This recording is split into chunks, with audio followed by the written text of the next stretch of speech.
Oh, it's good to be back. I have been on quote unquote vacation for like 2 or 3 weeks. Said I was getting burnt out. You know what fixed burnout like nothing else? Yeah, getting a mastery rank 29, getting all the kit guns, all the Zaws, all the companions, and spending nearly 1,500 platinum. You know, selling a bunch of Rivens, getting a bunch of crazy fashion. Yeah, I missed you guys. Let's talk about all that. All right, so here's the ugly part that nobody really wants to talk about whenever it comes to mastery rank 30 grind. We're gonna need a ton of this junk. But let's talk Zaws for a little bit. Now there are 9 Zaws here. You might be confused and think, nah, there's 11 Zaws. Yeah, but the plague ones you can only get from a specific event, so we're gonna ignore those. Now the thing that dictates whether or not it's a Zaw and it's gonna give you XP for your mastery rank is the strike. So if we go into browse wares, we can actually, sort this from strikes, grips, links. That's all we really care about right now. So you're gonna need quite a bit of standing, and yeah, a lot of fishing and a lot of mining is about to take place in our lives.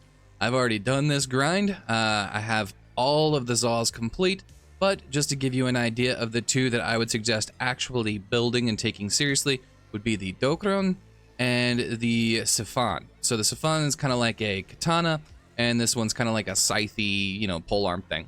So buy each of these blueprints, and then you're gonna just buy whatever crappy little affordable grip that you can get. So this one takes fur steel, and this one takes pyrotic alloy. So what I would suggest is just try to like mix and match, so we're not using just 9 of these ones, and you're gonna need so much pyrotic. Get a little bit of fur steel ones, get some pyrotic ones, and whatever else they have available here. This one's copyright as well. But with the two that we're actually going to keep, let me go ahead and forge those up and show you. So the Dokrum, then the Stung, and all the way at the bottom, Vergit Ruhang 2.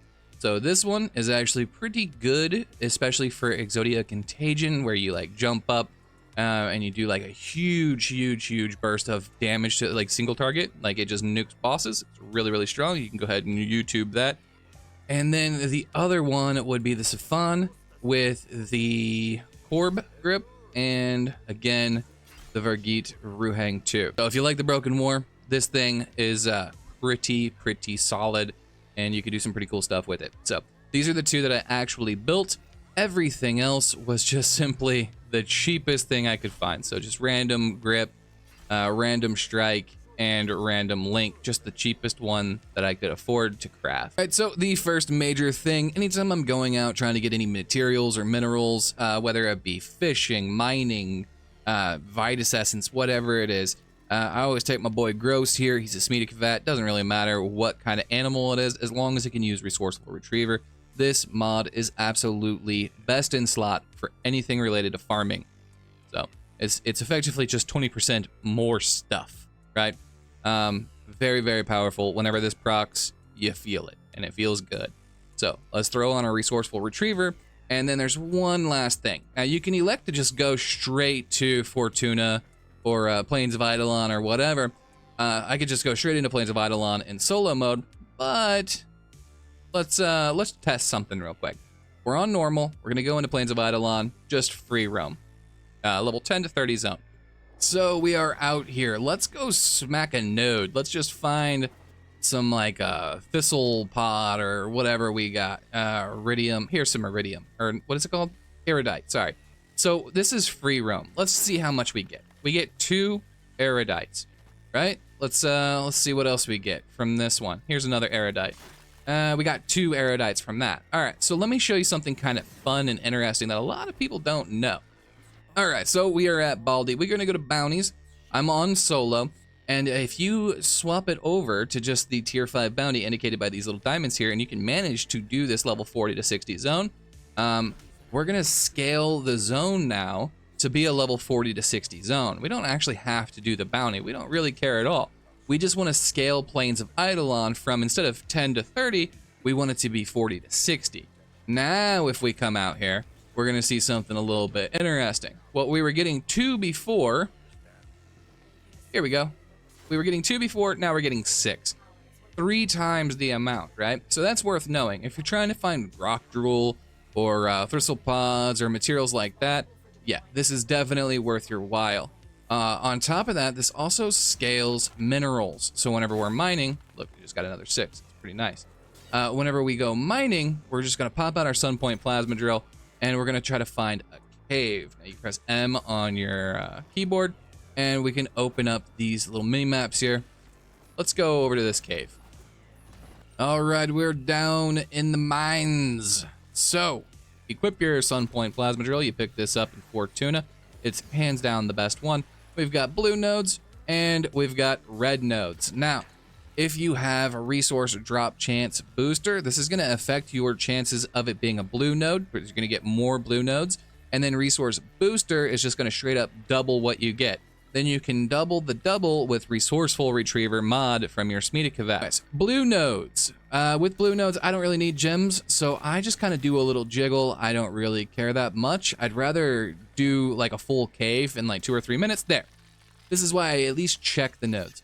We want to stop it right there in that little skinny sliver. Oh, nice. This one has 2. So, boom. Hit both of them. Perfect. And then we want to finish it off normally with going there. So we got 16 azurites because it doubled from the Resourceful Retriever. We got 4 sinitrum, which is pretty solid to get from a single node. It's pretty good. So here's another node here. So no crit. Oh, there's a crit. I'll actually do this one. Every time you hit that crit, even if it's on a red node or a blue node, it doesn't matter. You basically just get to re-roll and get another chance. So we got 8 Veritas instead of 4. And then we got 2 Centrium as well. So you're just getting a bunch. Other than that, I actually play the game the right way on the red nodes. And if you hit a crit here, again, we get our Pyroll, but we'll also get a gem on top of it, which doubled from Resourceful Retriever, so Veritas. So with red nodes, I actually full do. I do like the legit way because I want maximum, gains from each red node. And with the blue nodes, I just see if there's a crit or not. If there is, then I'll actually do it. If not, I'll just move on. I'll just kind of jiggle and do it fast and get through more nodes per hour. So if there's a crit, I'll actually do this one. Boom. We hit the crit. No crit. And no crit. So we got our 12 Devar. We don't need to do a ton of fishing in Cetus, but if you go to Cetus, you browse wares here, there is one very, very important thing that we're going to want a lot of, and that's luminous dye. I'm just going to go ahead and buy 90 of these because we've got a ton of standing anyway, and it's not that big of a deal. So luminous dye is incredibly useful for us. So now that we have our luminous dye, let's go ahead and go to the place where we need to fish the most. Fortuna. We're talking to the business. He's got a little fish icon right here. We talk to this guy. We browse his wares. But the main thing that we want is the Stunna Fishing Spear. Now, this thing's gonna emit a nice little chunky AoE discharge, like a EMP, and it's gonna disable and stun lock all the surrounding fish around the fish that you just caught, which is really, really helpful and making them much easier to catch. So I definitely would recommend getting the Stunna Fishing Spear if you're gonna be spending any time in Fortuna doing some fishing. Let's show you the map real quick, because this is pretty important. All right, so we've got a map right here. Now, all of this is going to be considered lake, the coolant reservoir. This is a lake. This is a pond. This is where I do all my pond fishing, all my lake fishing. And then we've got caves here and indicated by these little white mountainous cave icons. That's pretty much all you really need to know. Now, also, whenever you hold down M on your keyboard, it'll show you this indicator here, whether or not it's cold or warm. This is also the secondary most, important little thing here with Fortuna fishing. Now, let me actually go find a hotspot. Yeah, see, it's pretty easy. So see how the water looks kind of oily? Like it's got a green aura here, and you can even see kind of like effects coming out of the water. You'll see it there flashed every once in a while. That's a hotspot. So if it says we need a cave hotspot, that means that we're gonna have to find one of these caves, go inside, and then look actively to see if it's got one of those little green areas right there. Now, what if it said a pond hotspot? Where would you go? Correct, up here. And you would look for a green area. What if it said lake? Correct, right here. lake area. Cave? Yeah, you get it. So, warm or cold, lake, pond, caves. All right, so I showed you how to mine, I showed you how to fish. Now, why do we need to actually mine and fish as much? Well, Zood's got the Kitguns, and we're gonna need a ton of these Kitguns. So again, the thing that determines and dictates whether or not you're gonna get Mastery Rank XP is the chamber. The grip, the loader, these just affect its crit rate, its reload speed, stuff like that, but they are not going to affect whether or not you get XP. So you don't need to use, let's say a gaze and a brash, a gaze and a gibber, a gaze and a haymaker. No, that doesn't matter at all. So yeah, just use one of each of these and you're perfectly fine. Vermisplicer and Spore Lacer, you get those from Deimos, right? You're gonna go talk to Father and get those two. But these other four, Rattleguts, Gaze, Tombfinger, and Catchmoon, you're gonna get those from here. The two that I would recommend that you actually build for self-use would be a secondary Spore Lacer and a primary Tombfinger.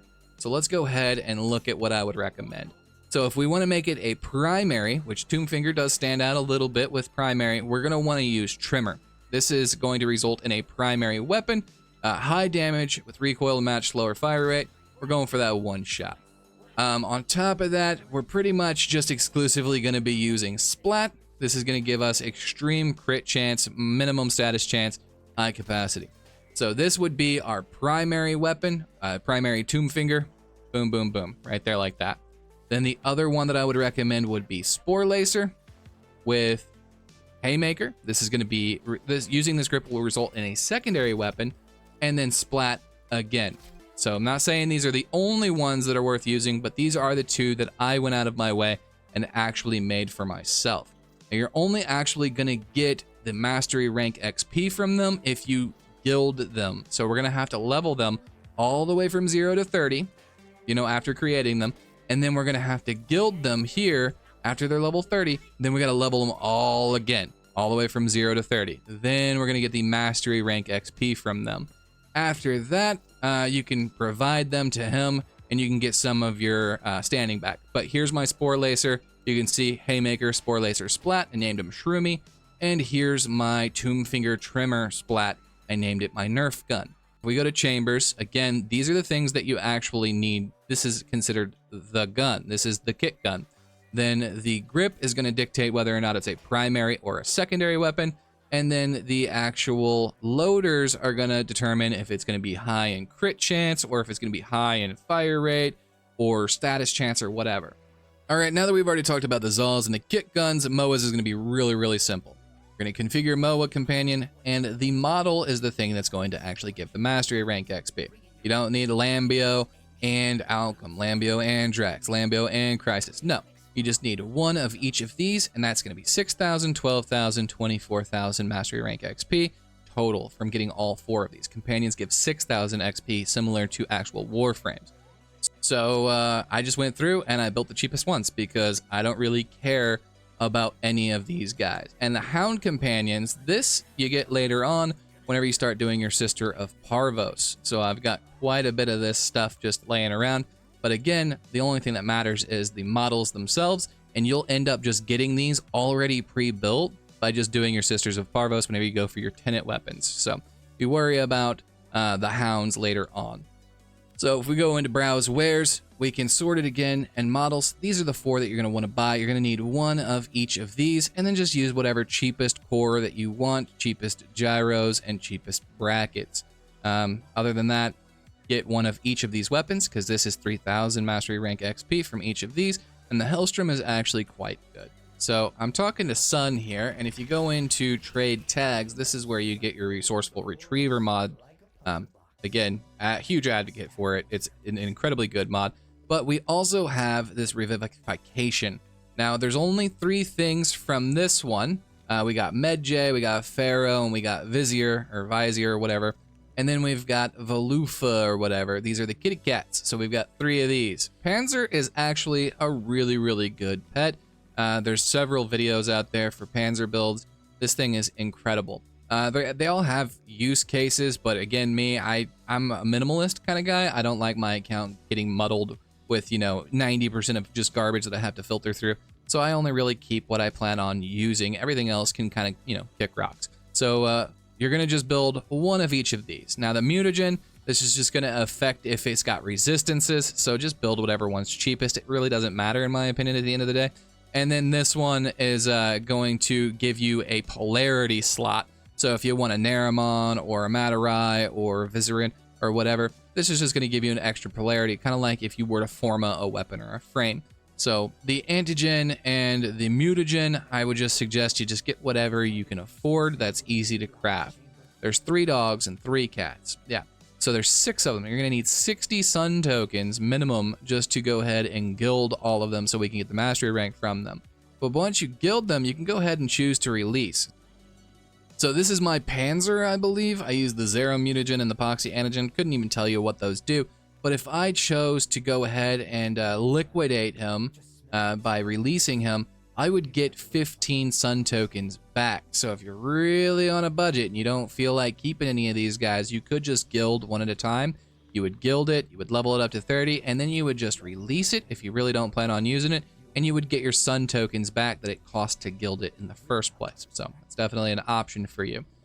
But let's head out there and I'll show you a couple little tricks to make your life a little bit easier whenever it comes to hunting. Yes, this is a game changer. Whenever I first found out about it, it was absolutely mind-blowing. I was like, you can do that? So here, I will share with you as well. Go to accessibility, scroll down to character highlighting, and here you're going to see ally highlights. Toggle that on, give it a nice contrasting color. I use white because it's good day or night, red or blue. You know, the only time I would change this is I change it to red whenever I'm in Fortuna hunting, but then we want to jack that intensity all the way up to 100 and confirm. This is effectively going to allow us to have, you know, map hack. So that was really easy to see. We'll go ahead and shoot that guy, and we got a green bug. So just like that. Super, super nice. And it doubled. So great start. All right, let's get into this. Every once in a while we're hanging out in here, not only are they nice and lit up and white, but you're also going to be looking for this nice bright green gunk on the ground. So whenever they're shot down, they're going to be from this little string. Now if you shoot their weird little freaky node thing on their butts that the string is attached to, that's how you trank them. Sometimes you're allowed to just shoot the string itself that they're dangling from, but yeah. It's only going to be a good capture because I was yapping, took too long to shoot him, but we got our amethyst tags from him. And yeah, we're just looking for the big green pool of snot on the ground. And give me your tags. We got 12 from a perfect for Scarlet, so quite nice. So I'm gonna pop in here. As soon as I come out, I'm gonna go to the left. I want my trank rifle out. I'm gonna go ahead and start the rotation off with just aiming. And then oftentimes it'll show you, oh, there's something right there, right away. We just started. We didn't even come out of spawn yet. We already caught something. Not the most exciting thing, but perfect capture. I'll take that, right? Pop these boys, and let's get over here. A 1 and a 2. So perfect capture, 6 tags. Perfect capture, 12 tags. It doubled from Resourceful Retriever. So I'll fly straight on over, right through the middle of the map, and yeah, see, we see these guys now. Metagay, yeah, perfect. All right, there's one. Didn't get doubled. That's okay. Still a good capture. Doop. There's something. What are you? Sly. Okay. We need you.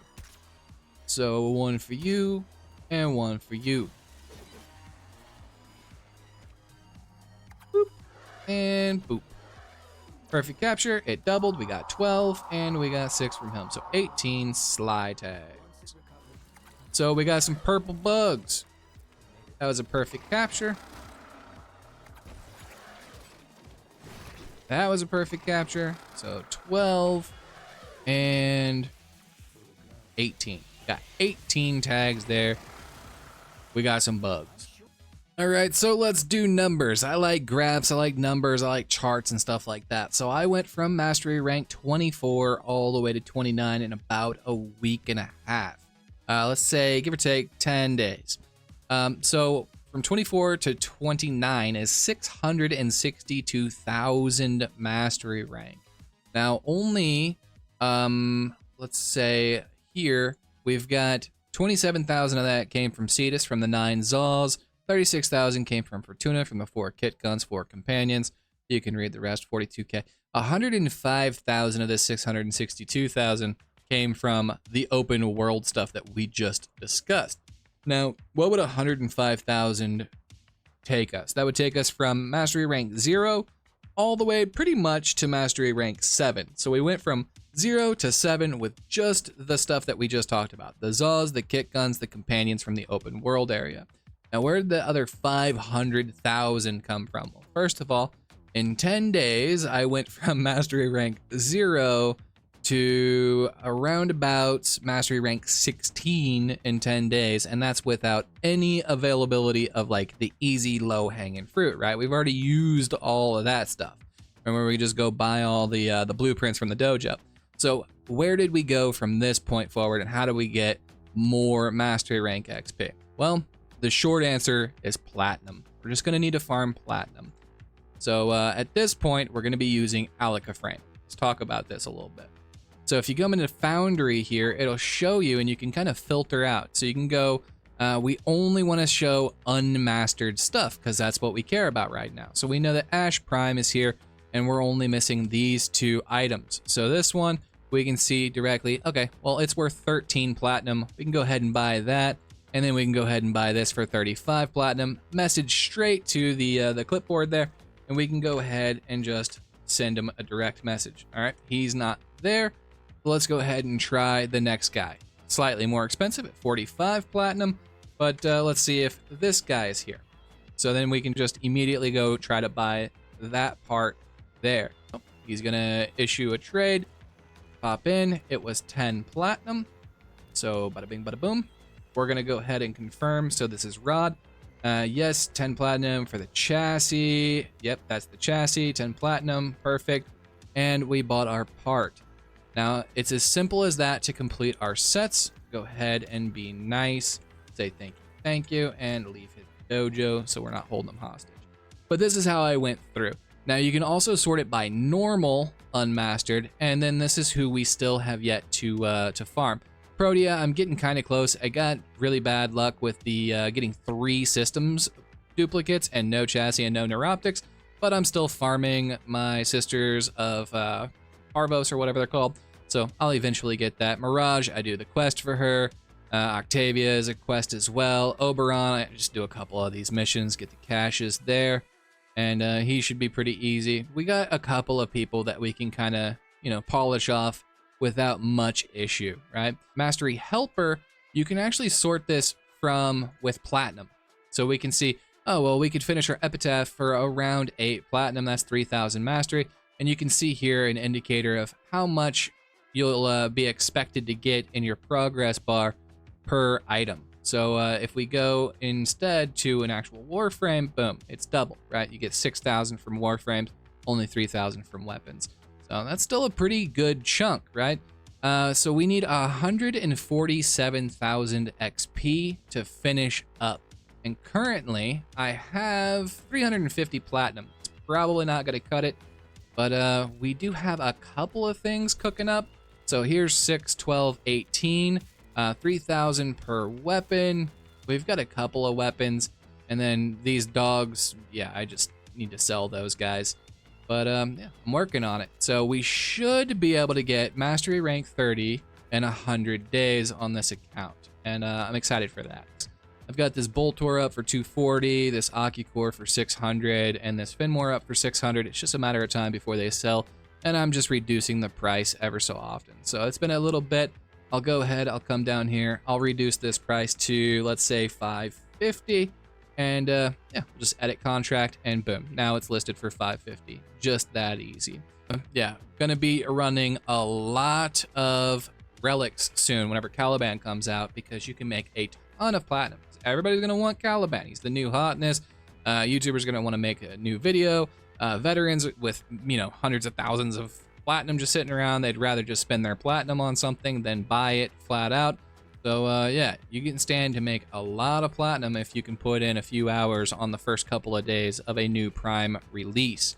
So I will be doing that. I'll be farming up a ton. So in preparation for that, I've been saving up all my standing here.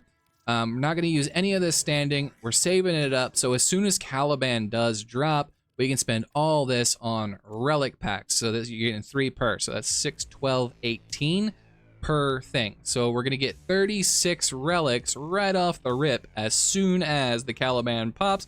And then I'll run that with Discord members, and we'll see if we can't make a couple of sets really, really quick and sell them for like 100 to 150 plus platinum per set. So you make a lot of platinum. So I suggest ranking up or saving up your standing and then buying a bunch of relic packs whenever the Caliban relics do come out. All right, so feel free to join the clan. If you didn't know, we have a clan available now. So if you want to hang out with us, there's the Discord. I'll also link it in the description of this video.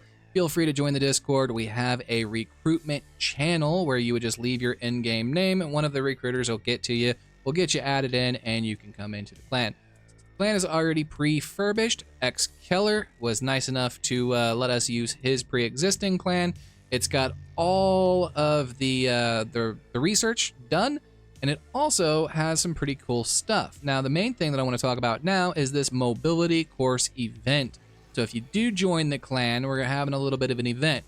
If you look over here, I've already been kind of busy with a 23-second run. So it's just a mobility course.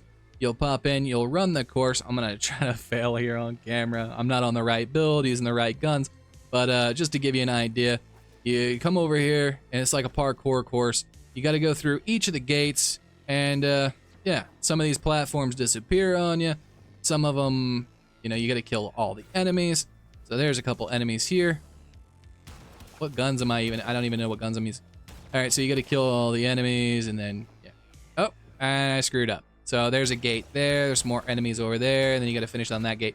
But whoever does it the fastest, there's going to be some rewards. And you can just beat my time, right? I put a little bit of a benchmark there. It's a good time. I sat here with a specific build for about, I don't know, 45 minutes to an hour. I got that 23-second time.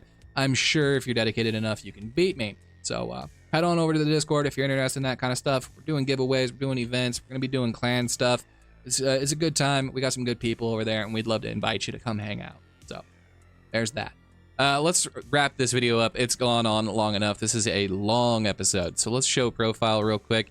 You can take a little gander at that. We need 125,000 mastery rank to finish this up. And then there's the clan. We went full light, and if you're interested in stats, I'm gonna just go through this. The highlights, in my opinion, would be, you know, full mastery, star chart progress, and steel path. We're just doing the Rapala list mission. I need a better amp for that to solo it. And 4,500 missions completed. It's kind of insane. 430 hours of just in mission time. Yeah, not too shabby. 2,100 ciphers solved. A lot of kills. Not a bad little account. I also went ahead and got some cosmetics for our drifter. He was looking pretty scuffed, and overall, I think our account, you know, if I do say so myself, is looking pretty respectable, right? We're at mastery rank 29. I've probably got like 3,000 to 4,000 platinum worth of, you know, nice cosmetics and fashion frame. So I think it's fair to say that I'm quote unquote end game finally, right? A lot of veterans would be like, you're not in game until you've got, you know, blah, blah, blah. So yeah, we are feeling good. We're looking good. We've got all of the companions done, by the way, 100% completion here, 46 out of 46. Yeah, a good chunk of Warframes, definitely a good chunk in primaries, and overall, I'm quite happy with the progress in 91 days. I think we're further off than I thought, you know, better than I expected by a lot. So thank you guys for hanging out with me, and I hope you learned something. If you did learn something, please leave it in the comments and let me know. And yeah, I'm excited to hear from you guys always. I try to respond or at least reply to every single comment with a heart or, you know, thumbs up, whatever. But yeah, I'll see you guys in the next episode. Thank you so much for hanging out. And as always, be safe, have a good night, and I'll see you soon.